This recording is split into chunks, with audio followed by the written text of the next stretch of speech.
ప్రభు నామానికే మహిమ కలుగును గాక.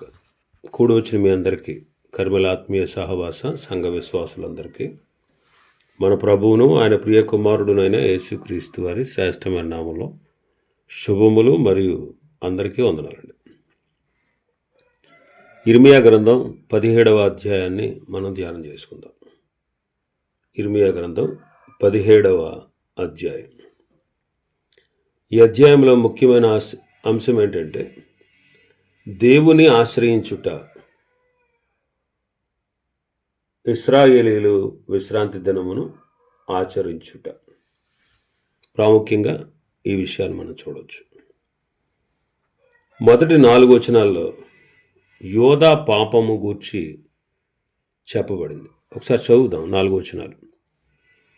వారి కుమారులు తాము కట్టిన బలిపీఠములను, ప్రతి పచ్చని చెట్టు క్రింద ఉన్న దేవతా స్తంభములను జ్ఞాపకము చేసుకొనుచుండగా యోధా పాపము ఇనుప గంటముతో రాయబడి ఉన్నది. అది వజ్రపు మొనతో లిఖింపబడి ఉన్నది. అది వారి హృదయములనడి పలకల మీదను చెక్కబడి ఉన్నది. మీ బలిపీఠముల కొమ్ముల మీదను చెక్కబడి ఉన్నది. పొలములోనున్న నా పర్వతమా, నీ ప్రాంతములన్నిటిలో నీవు చేయు నీ పాపమును బట్టి నీ ఆస్తిని, నీ నిధులన్నిటినీ, నీ బలిపీఠములను దోపుడు సొమ్ముగా నేను అప్పగించుచున్నాను. మీరు నిత్యము రగులుచుండు కోపము నాకు పుట్టించితిరి గనుక నేను నీకిచ్చిన స్వాస్థ్యమును నీ అంతట నీవే విడిచిపెట్టితివి గనుక నీ వెరుగని దేశములో నీ శత్రువులకు నీవు దాసుడవగుదువు. ఇశ్రాయేలీలు అంటే యోధావారి కుమారులు బలిపీఠాలు కట్టారు. పచ్చని ప్రతి చెట్టు క్రింద దేవతా స్తంభాలను నిలబెట్టారు. ఇక వారి ధ్యాస అంతా వాటి మీదే ఉంది. అది దేవుని దృష్టికి మిగుల పాపం. అందుకే ఇనుప గంటముతో చెక్కబడిందనమాట. వజ్రపు మొనతో లిఖింపబడింది. వారి హృదయాల్లో చెక్కబడ్డది. వారి బలిపీఠపు కొమ్ముల మీద కూడా చెక్కబడ్డది. కాబట్టి వారు బలిపీఠాలు కట్టారు దేవతలకు. పచ్చని ప్రతి చెట్టు క్రింద దేవతా స్తంభాలను నిలిపారు. ఇక వారి ధ్యాస అంతా దాని మీదే ఉంది. ఇక వారు దాని గురించి ఆలోచన కలిగి ఉన్నారు. వారిని ప్రేమించి, వారిని సృష్టించి, వారిని ప్రేమించి, వారిని ఏర్పరచుకొని, వారి పితరులను దేవుడు ఏర్పాటు చేసుకుని, వారి చెర నుంచి, బానిసత్వం నుంచి వారిని విడిపించి, పాలు తేనెలు ప్రవహించేటువంటి శ్రేష్టమైన దేశాన్ని వారికి ఇచ్చి, వారిని ఈ రీతిగా నిలబెడితే వారు ప్రభువును మర్చిపోయారు. ఆయన విసర్జించారు. వారు దేవునికి వ్యతిరేక్తమైన పనులు చేస్తూ ఉన్నారు. అందుకే పాపం అది దేవుని దృష్టికి పాపం. ఎందుకంటే సృష్టికర్తను విడిచి సృష్టిని పూజించుట పాపం. ఆయన సృష్టికర్త, సమస్తాన్ని నిర్మించిన నిర్మాణకుడు, సమస్తాన్ని సృష్టించినవాడు ఆయన. అలాగా సృష్టించినటువంటి ఆ సృష్టికర్త ఆయన విడిచిపెట్టడం, ఆయన సృష్టించిన సృష్టిని పూజించడం, అది దేవుని దృష్టికి పాపం. తల్లిదండ్రుల్ని ద్వేషించేవాడిని కని పెంచి పెద్ద చేసి వాడికి శ్రేయస్సు కోరి వాడి కొరకు తమ జీవితాలను ఖర్చు చేసినటువంటి తల్లిదండ్రుల్ని వాడు ఎదిగిన తర్వాత విసర్జించి, వాళ్ళ ముసలితనంలో వాళ్ళని నిర్లక్ష్యపెట్టి, వాళ్ళను కొడుతూ తిడుతూ బాధ్యతారహితుడిగా ఉంటే చూసిన వారందరూ వాడితో మాట్లాడిన పెద్దలు ఏమంటారు? ఒరే పాపం రా అంటారు. మరి మనల్ని సృష్టించిన సృష్టికర్త, మనకు అన్నీ ఇచ్చినటువంటి దేవుడు, మనల్ని పుట్టించినవాడు, ఆయన్ని విడిచిపెట్టి ఆయన సృష్టించిన సృష్టిని దేవుడు అనడం ఎంత సమంజసం? ఎంతవరకు సమంజసం? అది మానవుల గతి, మానవుల స్థితి, మానవుల యొక్క మనస్సు, మానవుని యొక్క ఆలోచన ఈ రోజుల్లో ఈ రీతిగానే ఉంది.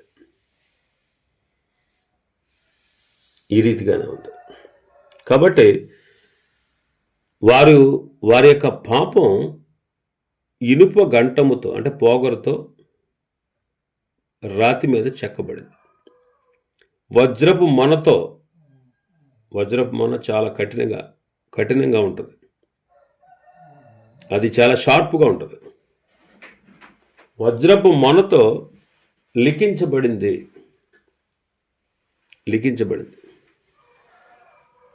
వారి హృదయం అనే పలక మీద చెక్కబడ్డది. వారి బలిపీఠపు కొమ్ముల మీద చెక్కబడ్డది. 3వ వచనం అంటాడు, పొలంలో ఉన్న నా పర్వతమా, పొలంలో ఉన్న నా పర్వతం. ఎవరు ఈ పర్వతం అంటే? యోధావారే.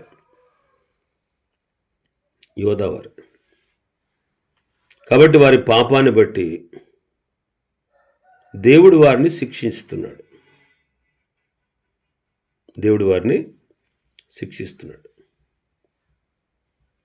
వారి ఆస్తిని, వారి నిధులను, వారి బలిపీఠములను దోపుడు సొమ్ముగా ఆయన అప్పగించబోతా ఉన్నాడు. వారు ఆయనకు నిత్యము రగులుచూ ఉండే కోపాన్ని పుట్టించారట. ఆయన కోపం ఏమవుతుంది? నిత్యము రగులుతుంది. వాక్యంలో రాయబడింది ఏంటంటే, ఆయన కోపం నిమిషం మాత్రమే ఉంటుంది, ఆయన దయ ఆయుష్కాలం అంతా ఉంటుంది. కానీ వీరి విషయంలో దేవుని కోపం నిత్యము రగులుతూ ఉంది. అందుకే వాళ్ళు తమ స్వాస్థ్యాన్ని విడిచిపెట్టేసి వారెరుగని దేశానికి వెళ్ళి వారి శత్రువులకు ఏమవుతున్నారంట? దాసులు అవుతున్నారు.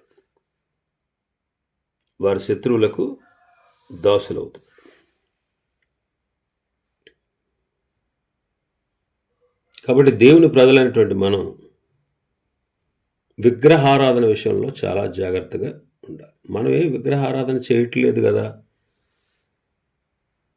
మేము క్రీస్తునే సేవిస్తున్నాం కదా, ఏ విగ్రహాలు మేము పెట్టుకోవట్లేదు కదా అని అనుకోవచ్చు. దేవునికంటే నీవు దేనికి ఎక్కువ ప్రథమ స్థానాన్ని ఇస్తావో అదే విగ్రహం.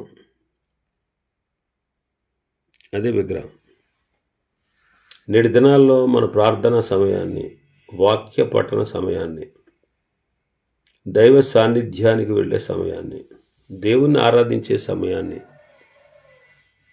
హరించేసేది, దొంగిలించేది ఏది? Cell phone.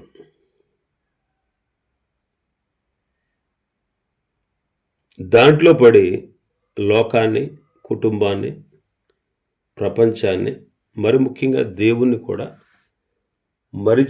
మైమరిపింప చేసేటువంటి ఆకర్షణ అందులో ఉంది. అదే నేత్రాశ.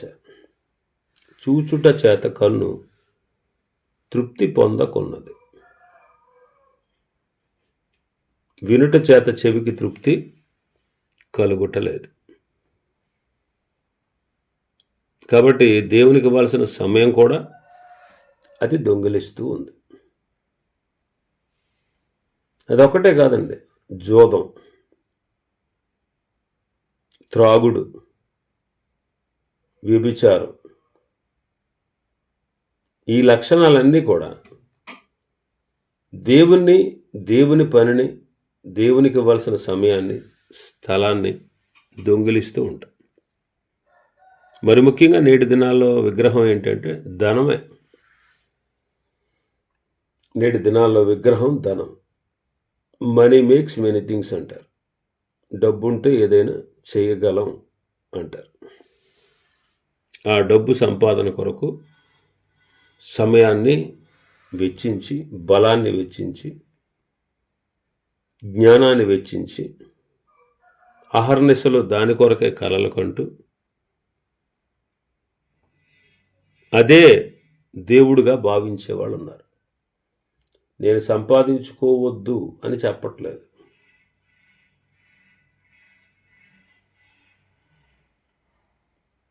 ధనాపేక్ష వద్దు అంటున్నాను. దేవుడిచ్చిన దాంతో తృప్తి పొందితే చాలు. బ్రతకడానికి కావలసిన దాన్ని సంపాదించుకుంటే చాలు. కానీ దాన్ని అపేక్షించి నిలవ ఉంచాలని, ఏదో సాధించాలని అహర్నిశలు తాపత్రయపడుతూ కుటుంబాన్ని మరిచి, దేవుణ్ణి మరిచి, దేవునికి దూరం చేసేది ఈ రోజుల్లో ధనం.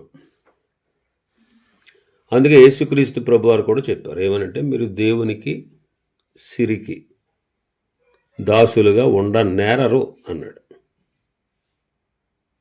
ఉండలేరు, ఉండడం సాధ్యం కాదు. దేవుణ్ణి సేవిస్తే సిరిని విడిచిపెట్టాలి. సిరిని సేవించిన వాడు దేవుణ్ణి విడిచిపెడతాడు. కాబట్టి ప్రపంచంలో దేవునితో పాటు పోటీలో ఉన్నది ఏంటి ఈ రోజుల్లో అంటే ధనం. అది ఉంటే చాలు, ఏదైనా సాధించగలం అనుకుంటా. నీ దగ్గర ధనం ఉంది, ₹1,00,000 పైగా ఖరీదు చేసే మంచాన్ని కొన్నావు. నువ్వు మంచాన్ని కొనగలవు ధనంతో, కానీ సుఖంగా నిద్ర కొనగలవా? నిద్రలేమితో బాధపడేవాళ్ళు ఎంతోమంది ఉన్నారు. నిద్ర పట్టక కొట్టుమిట్టులు ఆడుతున్న వారు ఎంతోమంది ఉన్నారు. వాళ్ళకి ధనం లేదా? ఉంది. ధనంతో మందులు కొనొచ్చు, ఆరోగ్యాన్ని కొనలేం. ధనంతో పుస్తకాలు కొనొచ్చు, జ్ఞానాన్ని కొనలేం.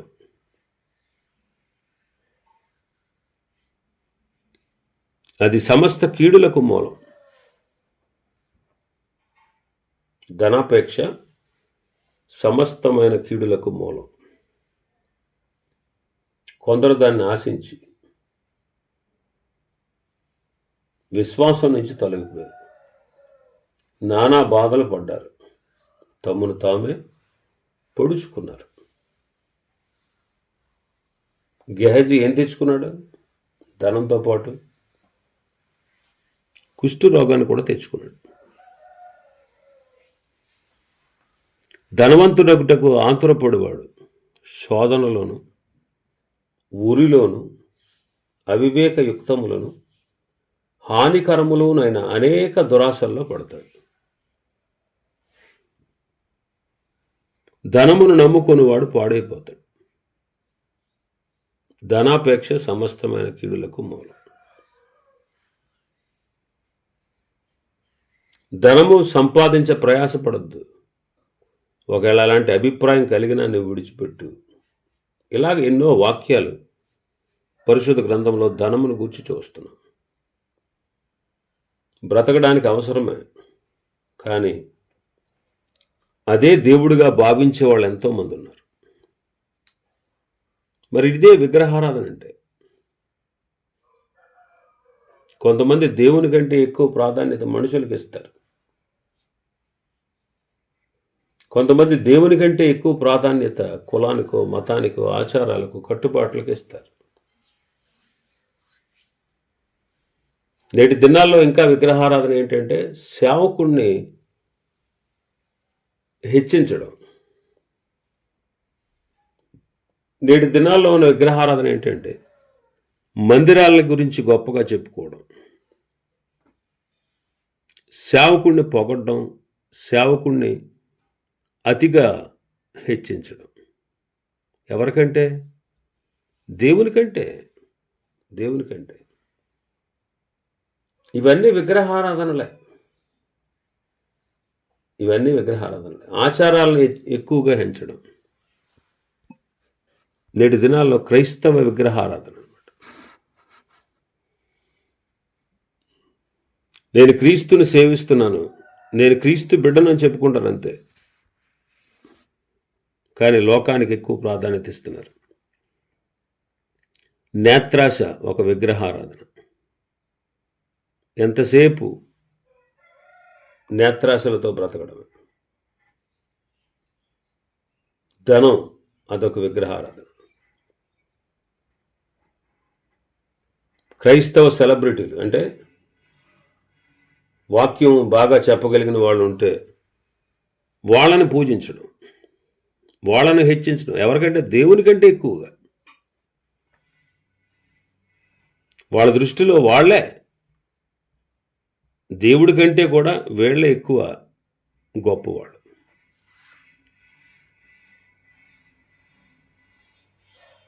క్రైస్తవ విగ్రహారాధన. ఒకసారి ఆలోచన చేయండి. స్థలాల్ని ప్రేమించడం, వాళ్ళు కట్టిన కట్టడాల గురించి గొప్పగా చెప్పుకోవడం,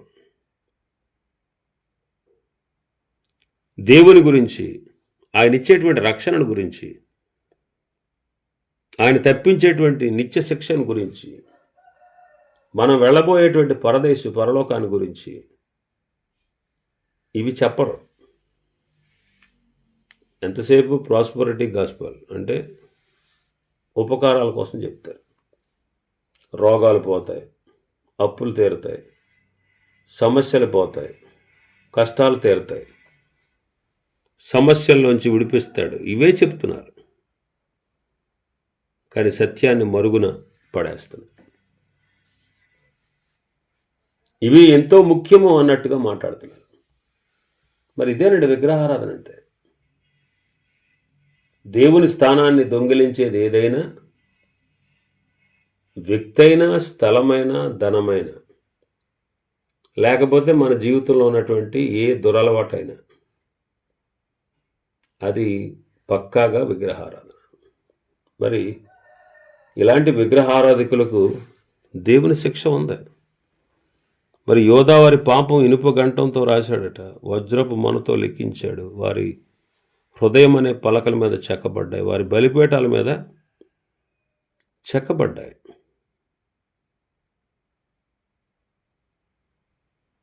వారి జీవితాలు చూస్తే ఇవే కనబడుతున్నాయి.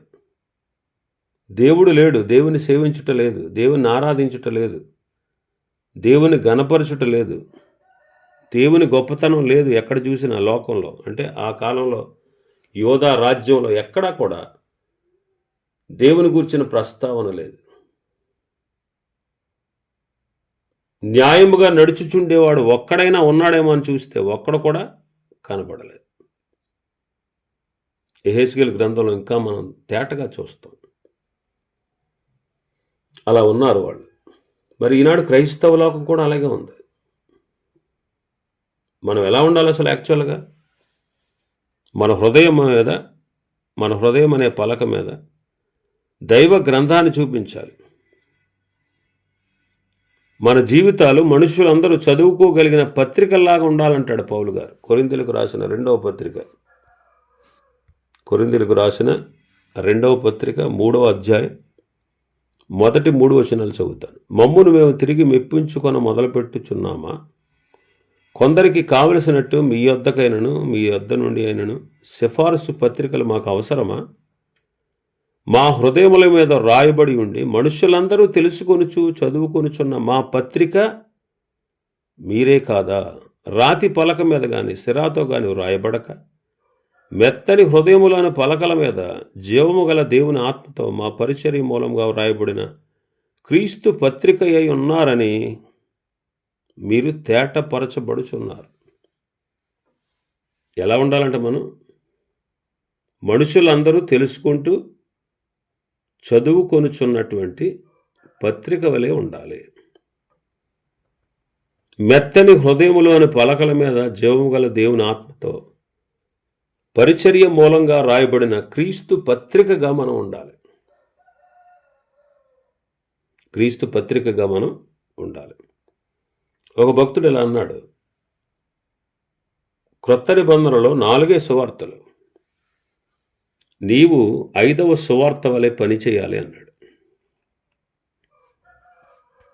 5వ సువార్త వలె మనం పని చేయాలి. మరి ఆ రీతిగా మనం ఉండాలి. దాన్నే దేవుడు హర్షిస్తాడు. ఆ విషయంలో దేవుడు ఎంతో సంతోషిస్తాడు. మరి యోధా వారి విగ్రహారాధన వల్ల వారు శిక్షకు పాత్రులయ్యారు. చూడండి, వారి ఆస్తి, వారి నిధులు, వారి బలిపీఠాలు దోపుడు సొమ్ముగా అప్పగిస్తూ ఉన్నాడు. వారు ఆ స్వాస్థ్యాన్ని, దేవుడు వారికి ఇచ్చిన స్వాస్థ్యాన్ని విడిచిపెట్టి వారెరుగని దేశంలో వారి శత్రువులకు వారిని బానిసలుగా దేవుడు అప్పగించబోతున్నాడు. ఆ విషయాన్ని ఇర్మియా ద్వారా దేవుడు తెలియపరిచాడు. మరి మనం ఏ స్థితిలో ఉన్నామో ఒకసారి మనల్ని మనం పరీక్షించుకోవాలి.